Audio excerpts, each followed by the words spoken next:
बिस्मिल्लाहिर्रहमानिर्रहीम। हम पढ़ रहे हैं वेरिएशन। आज हम देखते हैं इसका लेक्चर नंबर 3। लेक्चर नंबर 3 में हम आपसे डिस्कस करेंगे ये 5 सवालात जो कि एक्सरसाइज 18.7 में एप्लीकेशंस हैं डायरेक्टली और इनवर्सली प्रोपोर्शनल के। क्वेश्चन नंबर 1 देखते हैं। क्वेश्चन नंबर 1 में कहते हैं the current in a wire is directly proportional to the potential difference. Current जो है जिसे आई से रिप्रेजेंट किया जाता है डायरेक्टली प्रोपोर्शनल है किसके? पोटेंशियल डिफरेंस या वोल्टेज के V से रिप्रेजेंट करते हैं।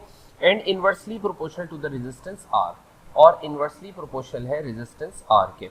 जब हम ये डायरेक्टली प्रोपोर्शनल का साइन हटाते हैं तो दो चीजें लगाते हैं, एक इज इक्वल टू और एक constant V upon R। Let's call it equation number 1। अब हमसे कहा जाता है कि if I is equal to 6 amperes, अगर करंट जो है वो 6 एम्पियर्स हो, वोल्टेज 220 हो, V की जगह हमने लिखा 220 और R की वैल्यू हमारे पास हो 5, रेजिस्टेंस है 5 ओम्स। यहाँ से K की वैल्यू निकालें और इक्वेशन नंबर 1 में पुट करें।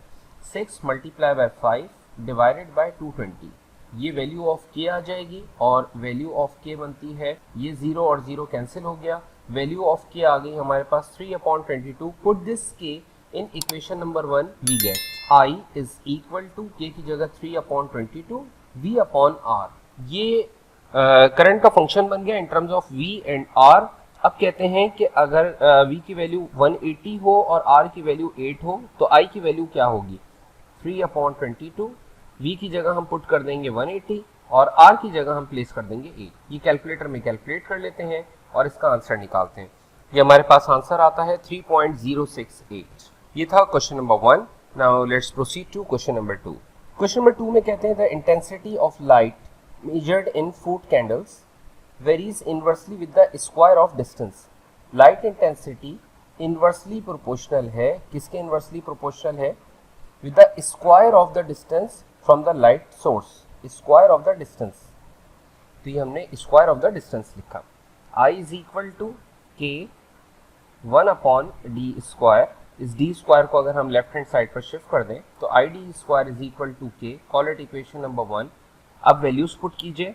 Suppose The intensity of light bulb is 0.08, I की वैल्यू 0.08 गिवन है, D की वैल्यू हमें गिवन है 3 मीटर्स, तो D की जगह हमने 3 रखा और वैल्यू ऑफ K कैलकुलेट की। 3 का स्क्वायर 9, 9 को हमने 0.08 से मल्टीप्लाई करना है। 0.72 वैल्यू आ गई K की। Put this K in equation number 1, we get ID square is equal to 0.72। अब हमसे कहते हैं कि find the intensity of light at 8 meters. D की वैल्यू हमें 8 गिवन है और I फाइंड करना है। D की जगह हमने 8 पुट किया और 8 का स्क्वायर 64, क्रॉस मल्टीप्लाई कर दें, I आ जाएगा कितना? 0.72 डिवाइडेड बाय 64 और इसको कैलकुलेट करते हैं कैलकुलेटर में 0.01125। ये था इसका क्वेश्चन नंबर 2।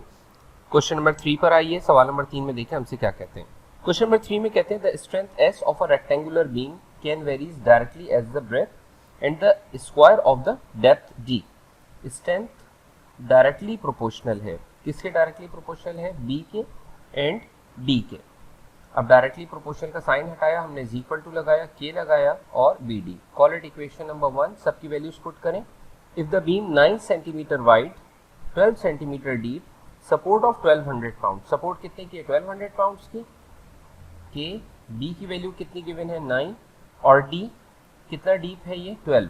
इसको क्रॉस मल्टीप्लाई कर दीजिए। 1200 divided by 9 multiply by 12 is equal to K। Value of K आ जाएगी। Put this K in equation number 1, we get S is equal to 11.11 BD। अब कहता है कि what weight of the beam 12 centimeter wide. अगर ये 12 centimetre और 9 centimetre deep है तो S की वैल्यू क्या होगी? इन तीनों को मल्टीप्लाई करें और इसका आंसर निकाल लें। 1199.88। ये था इसका question number 3। Question number 4, labour cost C varies jointly as the number of workers N। Labour cost directly proportional है किसके? नंबर ऑफ वर्कर्स के। And the average number of days D, और average number of days D के। C is equal to K multiply by N multiply by D। Call it equation number 1। अब उसने कहा कि cost of 100 workers, N की value हो गई 100 for 15 days.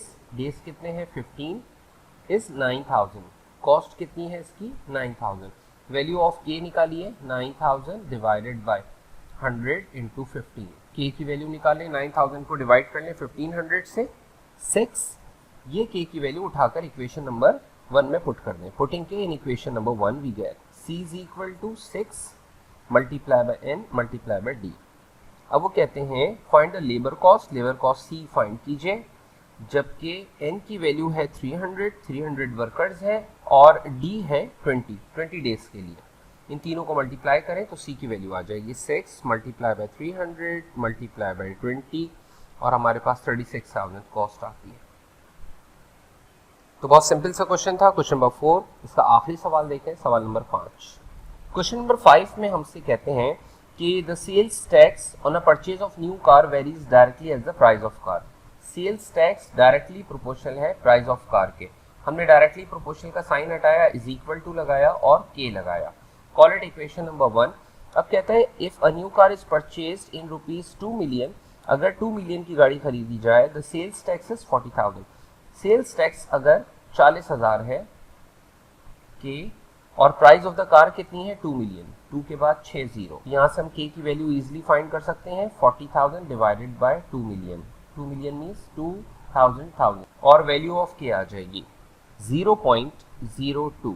ये आ गई वैल्यू ऑफ के। इस के की वैल्यू को इक्वेशन नंबर 1 में पुट कर दें। Putting K in equation number 1 तो s is equal to 0.02 multiply by p। अब कहता है कि how much sales tax is charge with the new. Sales tax कितना चार्ज करेंगे अगर प्राइस ऑफ कार कितनी हो 28123450 12345 तो s की वैल्यू आप फाइंड कर लें, इसको आप मल्टीप्लाई कर देंगे। तो एक सिंपल सी एक्सरसाइज थी जो कि डायरेक्टली और इन्वर्सली प्रोपोर्शनल से रिलेटेड थी। अगर आपने डायरेक्टली और इन्वर्सली प्रोपोर्शनल के ये तीनों लेक्चर्स देख लिए हैं तो आई होप कि आपके ये कॉन्सेप्ट्स क्लियर हो गए होंगे। थैंक यू वेरी मच, मिलते हैं नेक्स्ट सेशन में। अल्लाह हाफिज़।